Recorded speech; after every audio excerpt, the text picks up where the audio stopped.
Hello दोस्तों, हम करें स्टैटिक मैथ का चैप्टर नंबर 3 मूवमेंट्स, जिसकी एक्सरसाइज 3.3 का आज हम बेसिक कंसेप्ट समझेंगे एंड एग्जांपल्स करेंगे।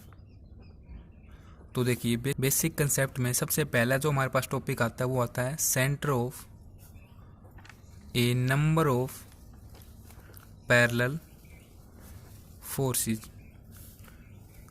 तो देखिए, जैसा कि नाम से प्रतीत हो रहा है कि नंबर ऑफ पैरेलल फोर्सेस का centre. Number of parallel forces आप कह सकते हो या फिर कह सकते हो सिस्टम ऑफ पैरेलल फोर्सेस। देखो, जैसा कि हमें पता है कि जैसे कि दो पैरेलल फोर्स हैं, ये इनको हम एक सिंगल फोर्स जिसको रिजल्टेंट कहा जाता है उससे डिनोट करते हैं। यदि देखो हम नंबर ऑफ पैरेलल फोर्स ले लें, जैसे कि तो दो फोर्स हैं, इनका ये रिजल्टेंट है। यदि हम और फोर्स ले लें इनके पैरेलल में इस तरीके से, तो इनका भी कोई ना कोई रिजल्टेंट होगा। जैसे कि इन दोनों का रिजल्टेंट ये है, इन दोनों का ये है, इन दोनों का ये है, इन दोनों का ये है। मतलब कि इस तरीके से हमारे पास अनेक रिजल्टेंट हो जाएंगे यहाँ पर। तो जैसा कि ये एक सिस्टम ऑफ पैरेलल फोर्सेज हो चुका है फिलहाल, जिसमें कि अन नंबर ऑफ पैरेलल फोर्स हो सकते हैं, और इस तरीके से हमारे पास यहाँ पर बहुत सारे रिजल्टेंट होंगे। तो एक जिस पॉइंट पर एक पर्टिकुलर पॉइंट हम राइट कर लेते हैं और उसको मानते हैं कि इस पॉइंट पर सभी जो फोर्स हैं उनका रिजल्टेंट एक्ट करता है, और इसी पॉइंट को कहा जाता है centre of the number of parallel forces.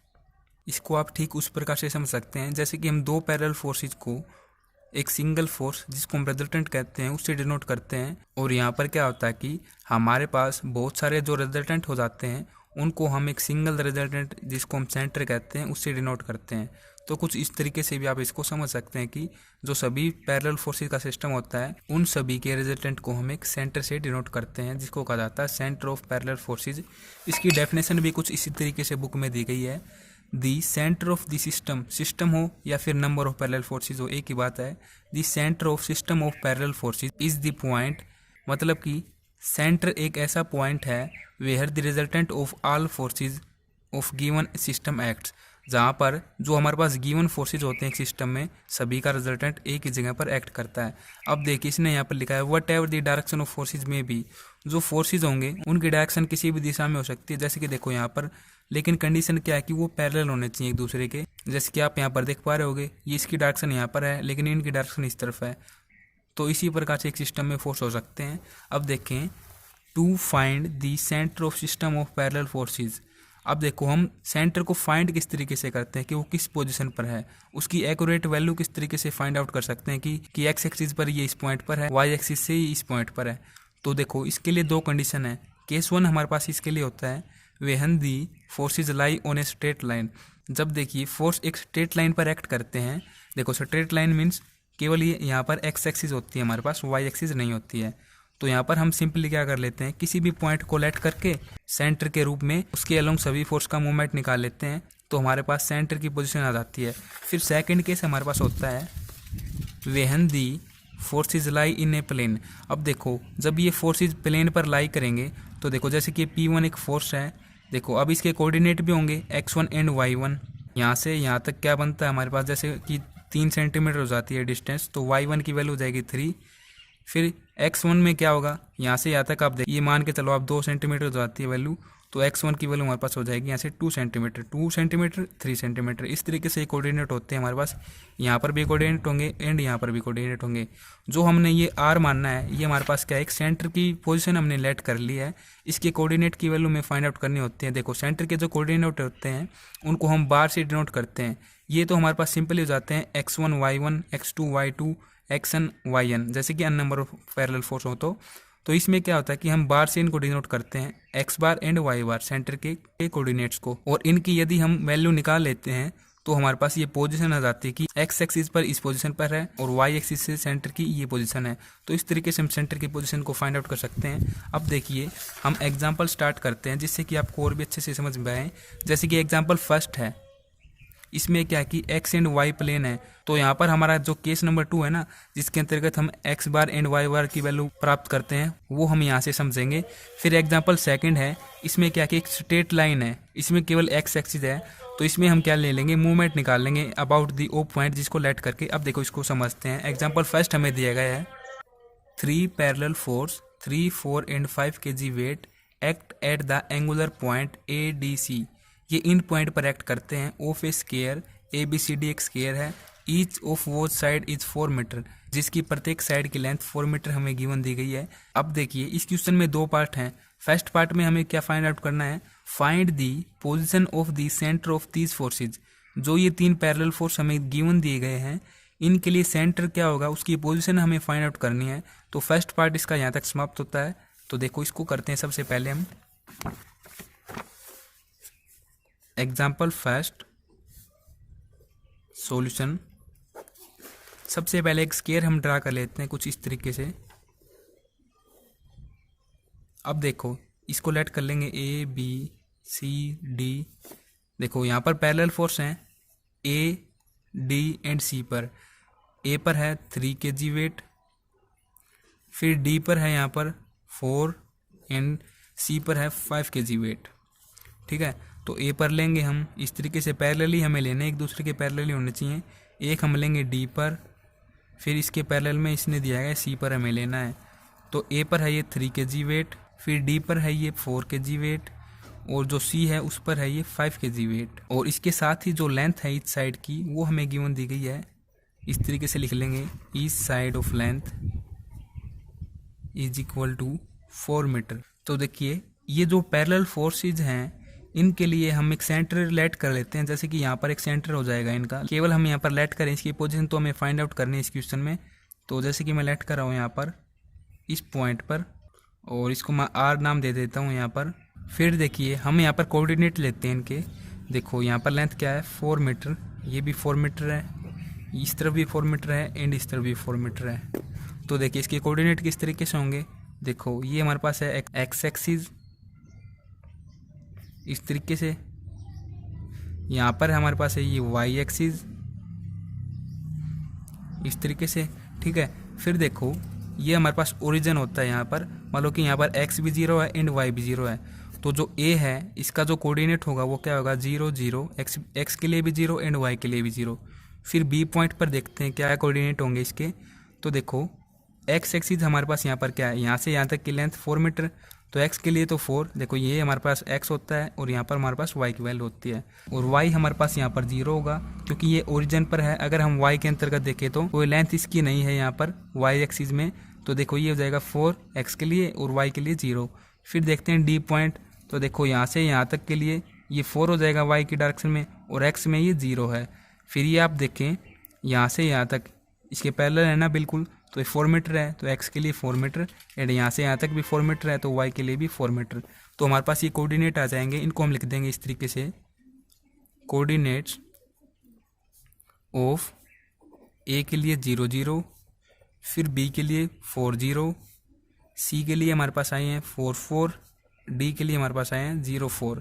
इसी तरीके से इस पॉइंट के भी सेंटर के भी हम कोऑर्डिनेट लेट कर लेंगे।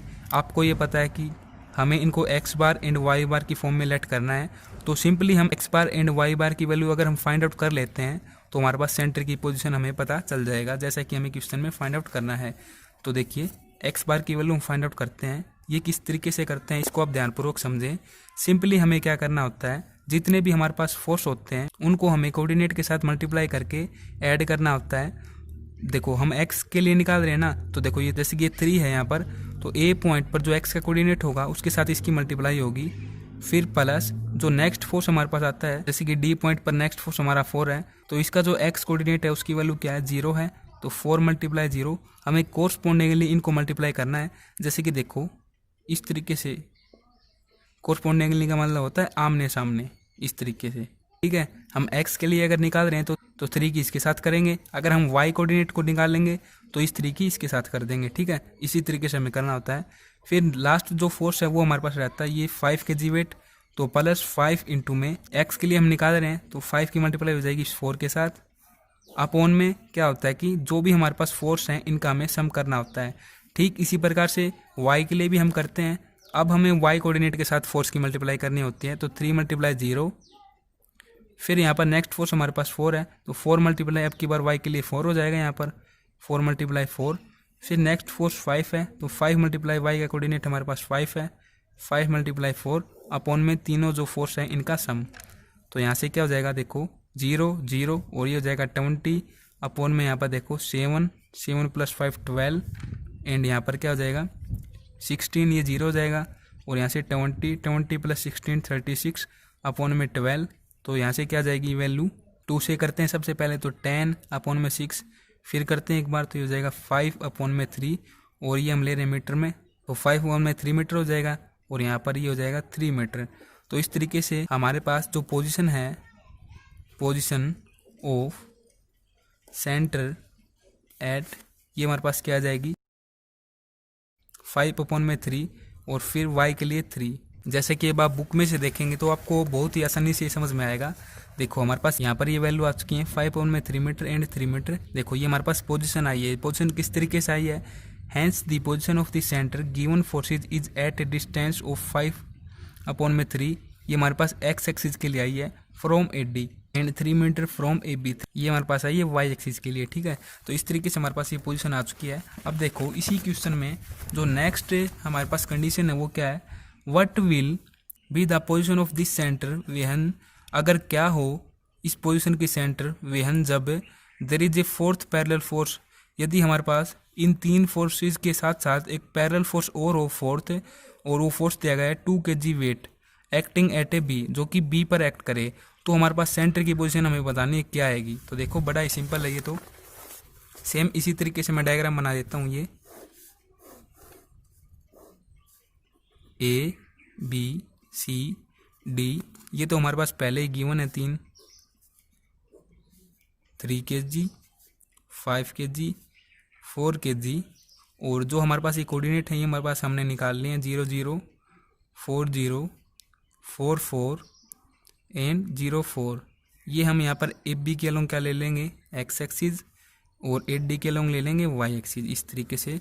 और यहाँ पर अगर आप लिखना चाहते हो तो लिख भी सकते हैं, let x axis along AB and y axis along 8D, length of each side, ये तो हम लिख ही चुके हैं, रहने देंगे अभी इनको लिखने के लिए। अब डायरेक्ट मैं आपको बता देता हूँ, यहाँ पर हम फोर्थ जो फोर्स है वो हमें गिवन दिया गया है 2 kg के इक्वल, तो हम सेंटर की पोजीशन को फाइंड आउट करते हैं किस तरीके से। देखो यहाँ पर मैं उसी तरीके से लेट करके आपको बता रहा हूँ सिंपली केवल समझाने के लिए। ठीक है, एक्स बार एंड वाई बार की वैल्यू फाइंड आउट करते हैं। तो सिंपली एक्स बार के लिए हम क्या करेंगे, सभी जो फोर्सेज हैं गिवन उनको एक्स कोऑर्डिनेट के साथ मल्टीप्लाई करेंगे और ऐड कर देंगे। 3 की इस 0 के साथ मल्टीप्लाई, फिर प्लस 2 की इस 4 के साथ मल्टीप्लाई हो जाएगी, फिर प्लस अब इस 5 की इस 4 के साथ मल्टीप्लाई, फिर प्लस इस 4 की इस 0 के साथ मल्टीप्लाई, और अपॉन में जो सभी फोर्स हैं उनको ऐड कर देंगे। तो 3 + 2 + 5 + 4, तो देखो यहाँ से ये 0, यहाँ से ये 0, यहाँ पर 8 और यहाँ पर प्लस 20, 28 अपॉन में ये 5 हो जाएगा, यहाँ से 5 + 5 10 और प्लस 4 14, ये हमारे पास यहाँ से क्या आ जाएगा 2 मीटर।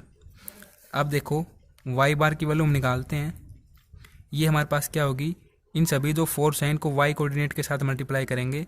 तो देखो 3 × 0, फिर प्लस 2 × 0, फिर प्लस 5 × 4, फिर प्लस 4 × 4, अपॉन में सभी फोर्सेस को सम कर देंगे।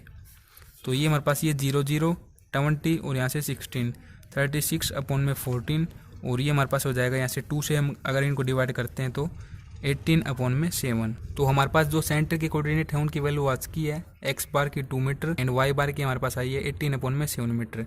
तो लिख देंगे कुछ इस तरीके से, position of centre at 2 and 18 upon में 7 मीटर। ठीक है, अब नेक्स्ट क्वेश्चन करते हैं, आशा करता हूँ आपको ये समझ में आया होगा। नेक्स्ट क्वेश्चन आता है हमारे पास, जो हमने फर्स्ट केस पढ़ा था ना बेसिक में, जिसके अंतर्गत हमारे पास जो पैरेलल फोर्स हैं वो एक्ट करते हैं एक स्ट्रेट लाइन पर, वो वाला क्वेश्चन है ये। तो देखो ये किस तरीके से है, इसका डायग्राम बनाएंगे हम साथ साथ।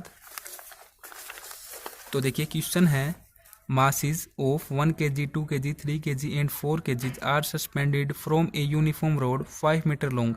एक बार आपको मैं बताना चाहूँगा कि यूनिफॉर्म रोड का क्या कंसेप्ट होता है। देखो यूनिफॉर्म रोड का क्या मतलब होता है, यहाँ पर देखो एक ये सिंपल रोड है जैसे कि इस तरीके से, ठीक है, तो इसको हम यूनिफॉर्म नहीं कह सकते। यूनिफॉर्म क्यों नहीं कह सकते, देखो यहाँ से ये क्या है लंबी है और यहाँ से ये छोटी है। तो मान लो कि एक तरीके से ये इक्वल नहीं है अपनी शेप में हर जगह से, और जो यूनिफॉर्म रोड होती है हमारे पास वो इक्वल ही होती है। अगर आप इस पॉइंट पर देखोगे तो भी इक्वल होगी, और आप यहाँ पर देखोगे तो भी इक्वल, मान लो कि सभी जगह से एक तरीके से वो इक्वल होती है। तो इसी को हम कहते हैं यूनिफॉर्म रोड। अब समझते हैं एक बार क्वेश्चन को। तो देखो यूनिफॉर्म रोड की इसने लेंथ दी गई है 5 मीटर लॉन्ग एट डिस्टेंस, मतलब कि इस क्वेश्चन में गिवन ये दिया गया है कि एक यूनिफॉर्म रोड है 5 मीटर लॉन्ग जिसके किसी भी एक पॉइंट से 1 मीटर की लेंथ पर 1 kg वेट है, 2 मीटर की लेंथ पर 2 kg वेट, 3 मीटर की लेंथ पर 3 kg, 4 मीटर की लेंथ पर 4 kg वेट है। तो देखो हम सबसे पहले ड्रा कर लेते हैं एक यूनिफॉर्म रोड इस तरीके से, ठीक है। ये ए पॉइंट लेट कर लेंगे, ये हम कर लेंगे बी पॉइंट लेट। तो इसके इस एंड से हम देखते हैं 1 मीटर पर हमने लेना है 1 kg वेट, तो 1 मीटर हम लेट कर लेते हैं, यहाँ पर हो जाता है हमारे पास, यहाँ पर 1 kg वेट हम कुछ इस तरीके से ले लेंगे 1 मीटर। फिर 2 मीटर पर हमें लेना 2 kg वेट, तो 2 मीटर हम यहाँ पर लेट कर लेते हैं, क्योंकि देखो ये 1 मीटर होगा ना और ये भी 1 मीटर, तो यहाँ से यहाँ तक हमारे पास 2 मीटर बनता है। तो यहाँ पर 2 kg वेट। फिर 3 मीटर पर हमें लेना है 3 kg वेट, तो यहाँ से यहाँ तक हम ले लेते हैं इसको 3 मीटर, ये होगा हमारे पास 1 मीटर। देखो यहाँ से यहाँ तक हमारे पास 3 मीटर होता है कंप्लीट, तो ये हो जाएगा 3 kg वेट। इसी तरीके से 1 मीटर और एक्सपेंड करते हैं यहाँ से यहाँ तक, और ये हमारे पास हो जाएगा यहाँ पर 4 मीटर, यहाँ पर हमें लेना है 4 kg वेट। और इस तरीके से 1 मीटर अगर और होता है इस पॉइंट तक, ये हमारे पास कंप्लीट लेंथ आ जाती है यहाँ से यहाँ तक 5 मीटर, जिस तरीके से हमें गिवन दिया गया था क्वेश्चन में कि रोड की जो लेंथ है वो 5 मीटर है। तो यहाँ से यहाँ तक कंप्लीट ये 5 मीटर हो जाती है। अब देखो इसके बाद है क्या क्वेश्चन में, कंडीशन क्या दी गई है, इफ़ दी मास, यदि mass of rod be 4 kg। इसके साथ इसने कहा कि यदि रोड का जो मास है वो 4 kg है। देखो सबसे पहले तो इन पॉइंट को हम लेट कर लेते हैं, जैसे कि बुक में दिया गया है वैसे ही मैं लेट करके आपको बताता हूँ। C D E F ये पॉइंट हो गए। अब इसने कहा कि यदि रोड का जो मास है वो 4 kg वेट है, तो देखो जैसा कि आपको पता है कि जो भी हम मास लेते हैं किसी भी रोड का वो उसके सेंटर पॉइंट से हम लेते हैं। तो यहाँ पर इसका सेंटर होगा इस तरीके से हम ले लेंगे 4 kg वेट। थोड़ा नीचे लेके आपको बता रहा हूँ ताकि अलग से आपको ये पता चले कि ये रोड का मास है। इस पॉइंट को हम लेट कर लेंगे G। अब देखिए हमें फाइंड क्या करना है, find the position of the point, हमें उस पॉइंट की पोजीशन फाइंड आउट करनी है about which it will balance, जिस पॉइंट पर जो हमारे पास यूनिफॉर्म रोड है ये कम्प्लीटली बैलेंस हो रही है। जैसे कि देखो ये जब हमने वेट हमने लिया तो ये अनबैलेंस हो चुकी है, क्योंकि देखो यहाँ पर 7 kg हो जाता है, 3 kg 4 kg 7, यहाँ पर 3 kg, ये सेंटर में 4 kg हमने लिया है, तो ये एक तरीके से अनबैलेंस है। हमें उस पॉइंट की वैल्यू फाइंड आउट करनी है जहाँ पर ये एक तरीके से बैलेंस हो। तो देखो इसके लिए हम क्या कर लेते हैं, यहाँ पर कहीं पर लेट कर लेते हैं कोई पॉइंट जहाँ पर ये बैलेंस होगी। तो इस पॉइंट को लेट कर लेते हैं कि इस पॉइंट पर ये इक्वली डिस्ट्रीब्यूट हो जाता है जो इनका मास है। तो देखो इस पॉइंट को हम लेट कर लेते हैं O, और इस तरीके से हम ले लेंगे इसको ऊपर की तरफ R, यहाँ से ये बैलेंस हो रही है। तो देखो सिंपली हम क्या करेंगे, इस O पॉइंट के अलोंग मूवमेंट निकाल देंगे सभी फोर्सेस की, तो हमारे पास इस पॉइंट की वैल्यू आ जाएगी। तो सिंपली हम क्या करेंगे, जो G से O की लेंथ है उसको x लेट कर लेते हैं x मीटर। तो कुछ इस तरीके से हमें ये करना है, ये हमारा डायग्राम वर्क था। अब हमें कुछ इस तरीके से इसको लिखना है। सबसे पहले हम लिख देंगे यहाँ पर जो हमारे पास AB है उसकी लेंथ है 5 मीटर, G हमारे पास यहाँ पर एक मिड पॉइंट है, और हमने क्या लेट किया है, let O at a point which balance the rod, मतलब कि जहाँ पर रोड बैलेंस हो रही है। और इसके साथ ही हमने डिस्टेंस भी लेट किया है G से O की, कुछ इस तरीके से लिख देंगे, let distance x from G to O, ठीक है। फिर हम देखो मूवमेंट लेते हैं, O के अलोंग मूवमेंट निकालते हैं, मूवमेंट अबाउट O। तो देखो सिंपली हमें करना क्या होगा, यहाँ पर सभी फोर्सेस का मूवमेंट निकालना है। तो सबसे पहला फोर्स हमारे पास ये आता है C पॉइंट पर 1 kg। तो इसको आप कुछ इस तरीके से समझें, वो हमारे पास एक फिक्स पॉइंट है जिसके अलावा हम मूवमेंट निकाल रहे हैं। तो मूवमेंट का फॉर्मूला हमारे पास क्या होता है, फोर्स मल्टीप्लाई परपेंडिकुलर डिस्टेंस। तो फोर्स हमारे पास यहाँ पर 1 kg है। अब हमें परपेंडिकुलर डिस्टेंस फाइंड आउट करनी है, मतलब कि C से जो O की डिस्टेंस है उसकी वैल्यू हमें फाइंड आउट करनी है। तो देखो ये किस तरीके से होगी, देखो सबसे पहले आपको मैं बताना चाहूँगा इस कंप्लीट की लेंथ है 5 मीटर। और जैसा कि आपको पता है कि जब भी हम किसी रोड का मास लेते हैं तो वो हम बिल्कुल सेंटर से लेते हैं, तो जो ये 5 मीटर है ये 2 भागों में बढ़ जाती है। इस तरफ ये लेंथ हो जाती है 5/2 मीटर, सेम इसी तरीके से इस तरफ भी हो जाएगी 5/2 मीटर। तो यहाँ से हमें सी से ओ की जो लेंथ है उसकी वैल्यू प्राप्त करनी होगी। देखो इसको आप कुछ इस तरीके से समझो, इसको थोड़ा एक्सटेंड मैं कर देता हूँ तो आपको समझाने के लिए। अब आप समझिए, देखो ये ओ एक फिक्स पॉइंट है और ये फोर्स है इस डायरेक्शन में, ये इसकी परपेंडिकुलर डिस्टेंस है इससे इस पॉइंट तक, ओ से सी तक। परपेंडिकुलर डिस्टेंस की वैल्यू हमें फाइंड आउट करनी है। तो देखो सबसे पहले तो लिख लेते हैं इस तरीके से, फिर हम फाइंड आउट करेंगे स्टेप बाय स्टेप। सबसे पहले सी के लिए करें ना, तो सी का जो फोर्स है उसकी वैल्यू 1 इंटू में परपेंडिकुलर डिस्टेंस हमारे पास है सी ओ, फिर प्लस जो नेक्स्ट फोर्स है वो हमारे पास है डी पॉइंट पर 2 kg मल्टीप्लाई परपेंडिकुलर डिस्टेंस हमारे पास होगी डी ओ, मैं डी ओ लिख लेता हूँ। नेक्स्ट स्टेप में हम इनकी वैल्यू प्राप्त करके यहाँ पर पुट कर देंगे। फिर देखो प्लस थर्ड जो फोर्स आता है हमारे पास वो आता है जी पर, ये हमारे पास रोड के अलोंग है, ये क्या है 4 kg, तो 4 मल्टीप्लाई, अब देखो परपेंडिकुलर डिस्टेंस क्या हो जाएगी जी ओ। फिर देखो इस तरफ देखो ये आ जाती है हमारे पास इस तरीके से, ई पॉइंट पर नेक्स्ट फोर्स 3 kg, अब पॉइंट पर 4 kg फोर्स। तो देखो आपको एक बात मैं और बताना चाहूँगा, देखो जो इस तरफ वाले फोर्स है ना वो अगर आप देखोगे इस फिक्स पॉइंट पर, तो ये परपेंडिकुलरली सी पॉइंट को इस तरीके से रोटेट करेंगे अलोंग दिस फिक्स पॉइंट इस डायरेक्शन में। तो ये डायरेक्शन हमारे पास क्या है, एंटी क्लॉकवाइज है। तो एंटी क्लॉकवाइज के लिए आपको पता है कि फोर्स हम लेते हैं पॉजिटिव, तो ये जो सभी फोर्स है ये तो हमारे पास होंगे पॉजिटिव। लेकिन अगर हम इसको इस तरफ से देखें, मान लो कि ई एंड एफ के लिए देखें इस साइड में राइट हैंड साइड में, तो ये हमारे पास फिक्स पॉइंट है, तो ये हमारे पास इस तरीके से समझिए आप परपेंडिकुलर डिस्टेंस होगी। तो यहाँ से देखें तो जो ये परपेंडिकुलर डिस्टेंस वाला पॉइंट है ये फोर्स इसको इस तरीके से रोटेट करेगा इस फिक्स पॉइंट के अलोंग एंटी क्लॉकवाइज डायरेक्शन में। तो इन जो फोर्स की वैल्यू है वो हमें लेनी होगी नेगेटिव में दोनों की, ठीक है। तो ये आपको ध्यान रखना है। तो इस तरीके से हम करते हैं इनको। फिर देखो ये दोनों नेगेटिव लेने हैं, नेगेटिव 3 इंटू में परपेंडिकुलर डिस्टेंस होगी ई से ओ, फिर नेगेटिव 4 इंटू में अफ से ओ। अब देखिए हम परपेंडिकुलर डिस्टेंस की वैल्यू निकाल लेते हैं और यहाँ पर पुट कर देते हैं। सबसे पहले निकालते हैं सी से ओ की लेंथ, सी ओ इक्वल टू, देखो सी ओ की लेंथ हम किस तरीके से निकाल सकते हैं, इसके लिए हम क्या करेंगे, सी से जी की लेंथ प्राप्त करके उसमें से जी से ओ की हमारे पास एक्स है, तो ये जो लेंथ आएगी इसमें एक्स को प्लस कर देंगे तो हमारे पास सी से ओ की लेंथ आ जाएगी। तो सिंपली ये लेंथ प्राप्त करने के लिए हम क्या करेंगे, एच जी में से एच सी को सब्ट्रैक्ट कर देंगे, H G minus H C. तो एच जी की जो लेंथ है हमारे पास वो क्या है 5/2 मीटर, 5/2 माइनस एच सी की लेंथ हमारे पास है 1 मीटर यहाँ से। तो ये एलसीएम लेके यहाँ पर 2 हो जाएगा, ये हमारे पास आ जाएगा 3/2, किसकी लेंथ आ जाएगी हमारे पास सी जी की। तो हमारे पास यहाँ से सी जी की वह लेंथ आ गई। अब इसमें ऐड कर देंगे प्लस जी ओ की लेंथ, तो ये हमारे पास एक्स है। तो इस तरीके से हमारे पास यहाँ से यहाँ तक की लेंथ आ जाएगी सी ओ की 3/2 प्लस एक्स। अब हम निकालते हैं यहाँ से किसकी लेंथ, डी से ओ की लेंथ। तो डी से ओ की लेंथ हम किस तरीके से निकाल देंगे, सिंपली उसी तरीके से हम क्या करेंगे, एच जी में से एच डी को सब्ट्रैक्ट कर देंगे ताकि हमारे पास क्या हो जाए, यहाँ से एच जी की लेंथ आ जाए, ठीक है। तो हम क्या कर देंगे, एच जी में से एच डी को सब्ट्रैक्ट कर देंगे, तो एच जी हमारे पास है 5/2 मीटर माइनस, अब देखो ए से डी की लेंथ क्या होगी 1 मीटर ये और 1 मीटर ये हमारे पास हो जाएगा 2 मीटर। एलसीएम लेंगे यहाँ पर 4 हो जाएगा, तो ये हो जाएगा 1/2।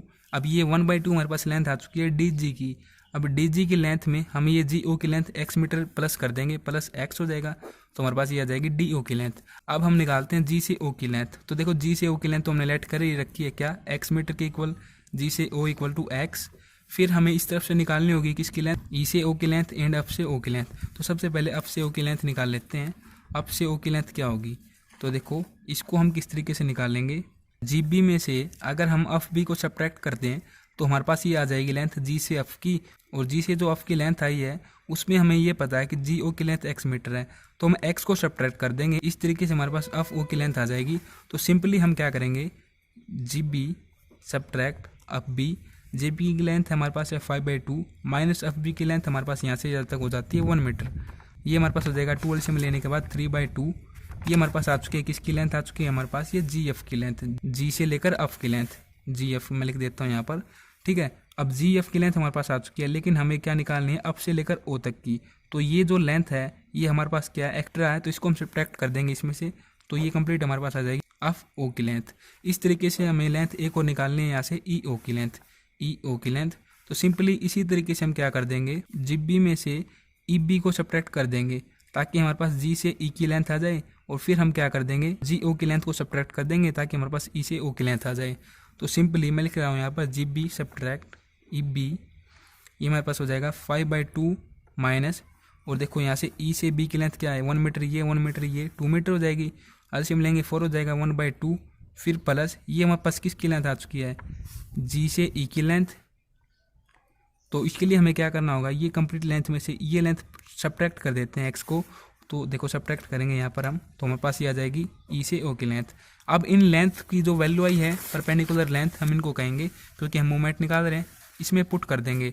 तो 1 मल्टीप्लाई सी ओ, तो 1 मल्टीप्लाई सी ओ की लेंथ हमारे पास आई है क्या 3/2 प्लस एक्स, फिर प्लस 2 इंटू में डी ओ की लेंथ हमारे पास आई है क्या 1/2 प्लस एक्स, फिर प्लस 4 मल्टीप्लाई जी ओ की लेंथ हमारे पास एक्स है, फिर माइनस 3 इंटू में ई ओ, तो ई ओ की लेंथ हमारे पास ये आई है हमारे पास 1/2 माइनस एक्स, 1/2 माइनस एक्स, फिर -4 ऑफ ओ की लेंथ हमारे पास क्या है 3/2 माइनस एक्स, 3/2 माइनस एक्स। तो इस तरीके से हमने ये पुट कर दी। अब देखो इसको सोल्व करते हैं, 1 से मल्टीप्लाई करेंगे तो सेम ही रहेगा 3/2 प्लस एक्स, फिर प्लस 2 इंटू में करेंगे, यहाँ से क्या होगा 2/2 1 हो जाएगा, फिर यहाँ से हो जाएगा 2x, फिर प्लस यहाँ से 4x हो जाएगा, फिर इस 3 के अंदर मल्टीप्लाई करेंगे क्या हो जाएगा 3/2, और देखो इस 2 को एलसीएम मिलेंगे तो यहाँ पर 2 होगा, और देखो -3 और -2 की मल्टीप्लाई होगी तो प्लस 6x, फिर देखो -4 के अंदर मल्टीप्लाई करेंगे तो देखो यहाँ पर ये क्या हो जाएगा, इस तरीके से आपको मैं बता देता हूँ 2, तो ये जाएगा -6, और इसके साथ करेंगे और यहाँ पर 2 एलसीएम मिलेंगे ना, ये वाला नहीं, एलसीएम हम नहीं ले रहे क्योंकि इसके नीचे हमने ये लिया है, तो ये हमारे पास सिंपली यहाँ से हो जाएगा प्लस 4x। और ठीक इसी प्रकार से आपको मैं बताना चाहूँगा, यहाँ पर भी हमने एलसीएम नहीं लिया है तो यहाँ पर ये 2 नहीं आएगा, तो यहाँ पर ये हो जाएगा 3। ये मैं मानता हूँ कि आप अपने आप से भी समझ सकते हैं। फिर देखो इनको सोल्व करते हैं, 3/2 यहाँ पर है ना, ये नेगेटिव है तो दोनों को कैंसिल कर देते हैं, ये पॉजिटिव ये नेगेटिव। फिर देखो x प्लस 2x 3x, फिर प्लस 4x करेंगे तो 7x हो जाएगा, फिर यहाँ पर है 3x, तो 7x प्लस 3x 10x हो जाएगा, फिर यहाँ पर है 4x, ये हो जाएगा हमारे पास 14x, फिर यहाँ से 1, और ये देखो हमारे पास -6 है तो यहाँ से हो जाएगा -5 = 0, और इसको इस तरफ ले जाएंगे तो ये हमारे पास हो जाएगा x = ये नेगेटिव है तो पॉजिटिव हो जाएगा 5, और ये अपन में आ जाएगा 14। तो x की जो वैल्यू आई है हमारे पास, देखो जो ये x है g से o की डिस्टेंस, इसकी वैल्यू हमारे पास आई है ये 5/14 के इक्वल। तो जी हमारे पास क्या है, इस रोड का मिडिल पॉइंट है, तो कुछ इस तरीके से हम लिख देंगे जैसा कि बुक में लिखा गया है ना, hence the rod balance at a distance 5/14 metre from G is the mid point of A B. ये हमारी जो ए बी जो रोड है इसका जी हमारे पास मिड पॉइंट है। और यहाँ पर मैं आपको बताना चाहूँगा, देखो ऐसी कोई कंडीशन नहीं है क्वेश्चन में कि जो ये हमने ओ ले रखा है ना, ये पॉइंट, इस पॉइंट पर हमने इसको बैलेंस किया है, कोई आवश्यकता नहीं कि आप राइट हैंड साइड में लो, आप यहाँ पर भी ले सकते हैं लेफ्ट हैंड साइड में। जैसे कि आंसर में भी कहीं पर ये लिखा नहीं गया है कि जो हमारे पास रोड का जो बैलेंस पॉइंट है, जिस डिस्टेंस पर वो बैलेंस होती है रोड, वो पॉइंट हमारे पास जी से राइट हैंड साइड की ओर है या फिर लेफ्ट हैंड साइड की ओर है। आपकी ये मर्जी है, आप किसी भी तरीके से ले सकते हो इसको।